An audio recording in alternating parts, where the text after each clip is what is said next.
Now, this is the thing when we talk about remembering and reconnection. It's always important that the next generation has this information passed down and passed on. So that is why I asked Sister Jessica to be with us today to share her story and share how she feels, because growing up Gullah Geechee, I'm sure she got her own story about that, and we will definitely understand her story from that journey growing up Gullah Geechee to the point of coming to Louisiana State under such a scholarship, no less. So tell us a little bit, crack on the teeth of the chillin' gal. Go on, ya.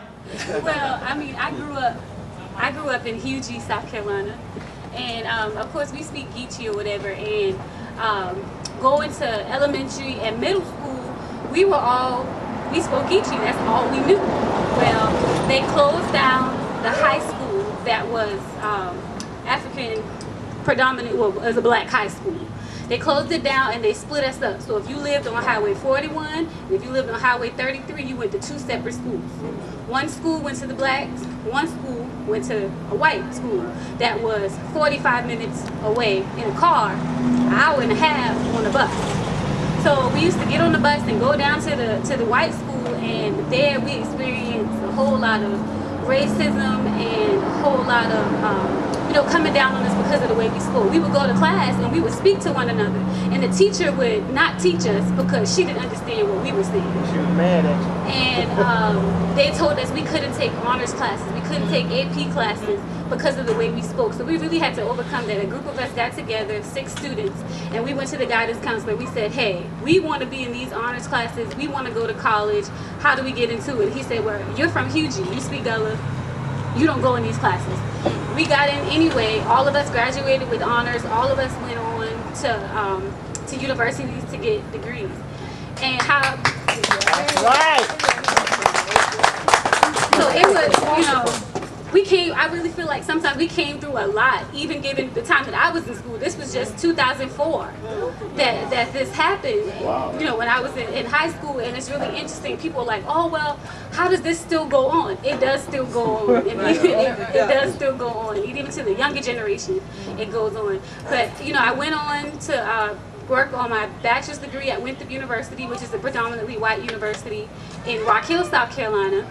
And then I went on to work on my master's degree at South Carolina State, which was in HBCU. And that's where I really started to focus in on Gullah and realize how important it was for us to preserve this language, preserve this culture, and to make sure that people knew that we are a treasured people. We have a language that should be preserved, that should be studied, that should be written down, researched. So when SLPs and other specialists go to these areas, they're not taking these children and then placing them into special education, into speech services because of their dialect. This is how we speak. There's nothing wrong with it. Right. And so that's my cause, or my goal is to research Gullah and to write it down so that these professionals have something in their hand that they can read and say, this is what Gullah is. This is not something that you treat. It's not something that you medicate or you set aside. It is what it is, and you acknowledge it for what it is. And so I did a presentation about Gullah and about the connection, how people perceive, how teachers perceive Gullah dialect. And I took a survey and I gave it to 45 bachelor level students at South Carolina State and at Winthrop University. They took the survey, and as usual, they scored Gullah speakers much, much lower than everyone else. And this project was accepted at different local and at the American Speech and Language Hearing Association conference, which was held in New Orleans. So I came down to New Orleans and I did my presentation, and Dr. Jana Edding at LSU came to my presentation. So I presented to her. I didn't know exactly who she was, and she asked me to speak in Gullah, and I did.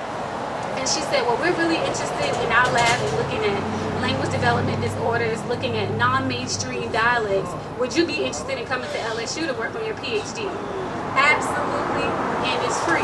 Absolutely, I'll be there. And I will represent Gullah to the fullest. You can, my classmates right there, I talk about it all the time, do presentations all the time, because I want everybody to be aware of our culture and that we do have a connection. When I first came here, I spoke to some people in New Orleans who sounded just as Geechee as me. That's And right. we were Right. right there, That's and we right. we were back and forth and back. I was just like, oh my gosh, we are so connected, and it is so amazing. And so that's my story. That's how I got here, and I'm proud of Gullah Geechee Nation, and that we're keeping it going.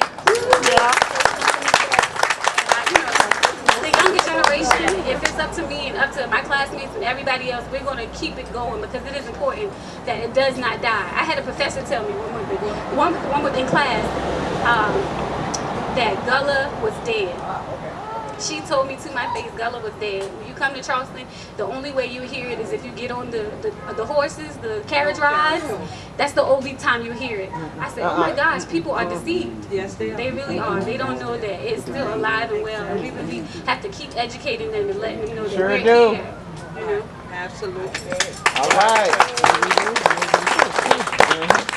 And see, Sister Jessica is a living example because we ain't gonna say how far behind me, but she's a good distance behind me in age. And this is the story I would often tell people is number one, they paid a lot of us to leave the state of South Carolina to go get an education elsewhere anyway. Because if they thought you were going to do any type of thing that was going to also give you knowledge enough to come back and empower the community, they wanted to get you out of there. And they felt like if you would leave, you probably would not return. Because you get a taste of the city and a life elsewhere and would forget about home. But there ain't nothing like home. You understand? And so that's the thing. And there was corporal punishment issued in the schools when we went to school for speaking the language. And Elder Tara can even attest to that. And so and I would always say to people, until the 1980s, corporal punishment was issued in schools that I know about. All right, if students were found speaking Gullah or Geechee. And as she said, a professor told her point blank, and you hear what year she's talking about, we into the 2000s. And you still have people that are so-called educators that are uneducated. Yes, So instead of them hearing of something that they're not familiar with and realizing they are not God, and if you know everything there is to know already, please raise your hand.